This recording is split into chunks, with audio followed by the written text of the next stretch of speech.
And you mentioned earlier, like, people downplay math, but I would argue that we should all be better at math and learn math to its fullest capacity so we can really understand how everything else works.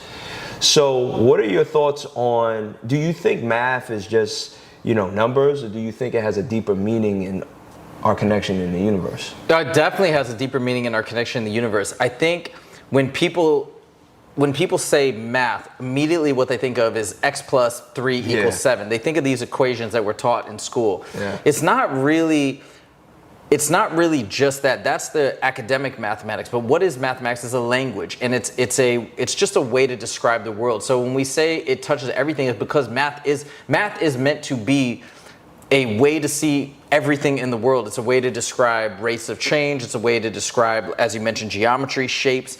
When we're saying to meet at a particular time and day, that's using numbers and quantities for coordination, right? And it's again derived from an understanding of the world, of watching patterns and an observation, saying, okay, I can predict that the sun is going to rise in another 24 hours, and we're going to meet at that. You know what I'm saying?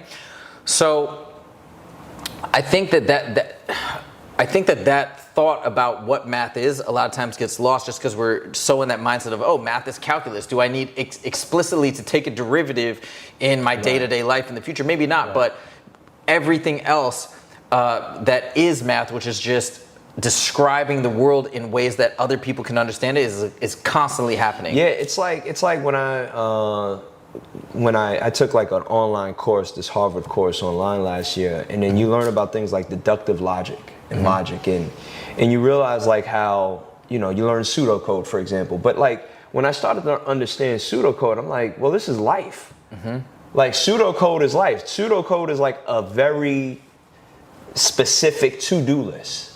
And if people really understood how to think like that, then they would probably kind of operate on a higher scale when they go about their day-to-day life. Because your emotional brain is we need that, right? That's what connects us on an emotional level. But our logical brain is what actually helps us build things. Like when I look at geometry and I think about, like, for example, the pyramids, like, people have a lot of thoughts and stuff about the pyramids, but like, I mean, it's interesting when you look at how structured the pyramids were, how they aligned with the stars, and how symmetrical they were. And you have to think, like, what were people connected to during that time period where they didn't have a lot of distractions? They didn't have things that were kind of distorting them. Those were mathematical geniuses.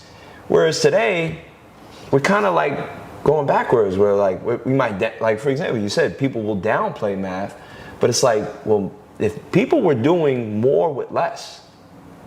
Tremendously more, yeah. Well, at least when if they were doing more with less, it's an interesting thing. It's something that where you really have to ask yourself, is math more than just, like you said, just equations? So. And think about this. Think about your field, right? When you're working with people in striking or boxing, a lot of the communication you're carrying out for people to understand you, they have to have a little bit of knowledge of mathematics as a language. So like, hey, yeah, you see how you hit the pad right there? So we're not going for a power shot here. I want you to give me 50% the amount of power. Again, it's just thrown in there.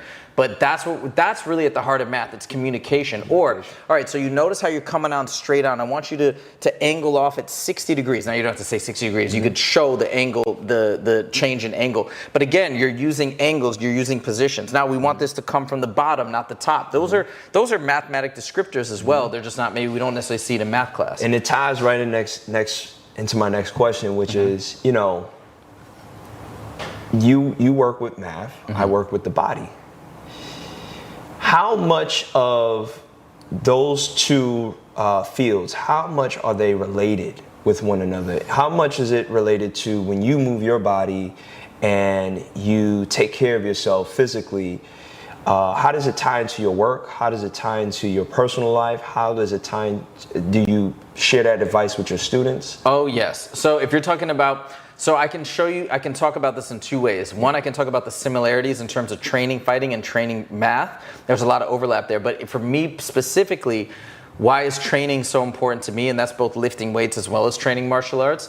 for me to be productive, I can talk about that as well. So you want me to talk about both of those? Give it all. Okay.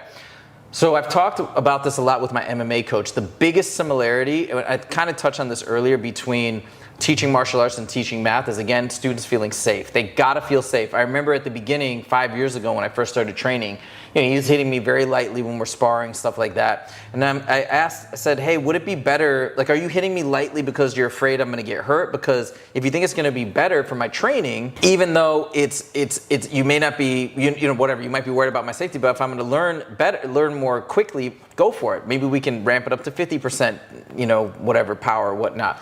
And he said, no, because the most important thing when you're learning right now is to feel safe. And if you don't feel safe, you can't be relaxed, and you can't learn to your maximum capacity. Mm-hmm. And that's the exact same thing with math tutoring. Like, my students have to feel safe and comfortable. They have to trust me. Like I said, that I'm not going to judge them, etc.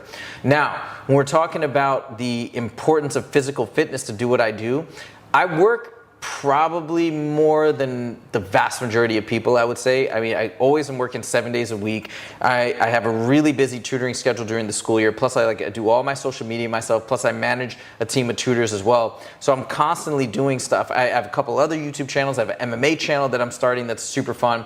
So I'm doing a lot of different things.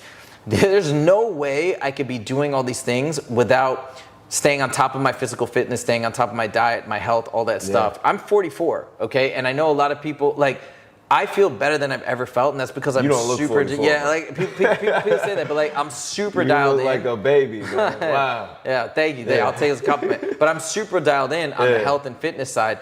That's why I can wake up every morning and have long days and do what I need to do. Sure, I'll have occasional dips in energy and whatnot, but it's so critical. I feel like if you want to be performing at a high level and just working your tail off and having a lot of fun and feeling good, to have a solid fitness routine, have a solid sleep routine, and have a solid diet. Yeah. Mm-hmm. No, I mean, over the years working with so many different people, you realize how interrelated.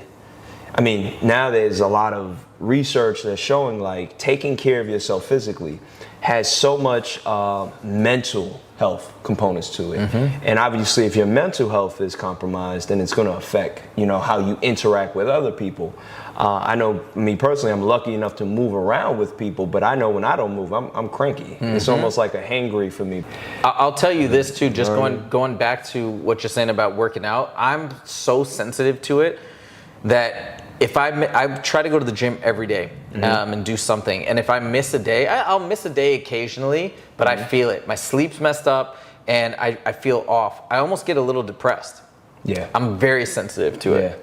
Yeah, no, so I have some episodes talking about this. One of the things that I've realized since the pandemic is a weakening of people's willpower. Mm-hmm. And what I mean by that is, when I first started working out when I was a kid, I had a lot of emotions. I had a lot of things that, I was dealing with as a kid. And for me, it was always working out always helped, right? Mm-hmm. And what's also cool about that is you meet other people that are probably finding the same outlet like you. Mm-hmm. So then you start to create relationships with people off of working out, and then that aids to your to your mental health. Yes. So it's not isolating.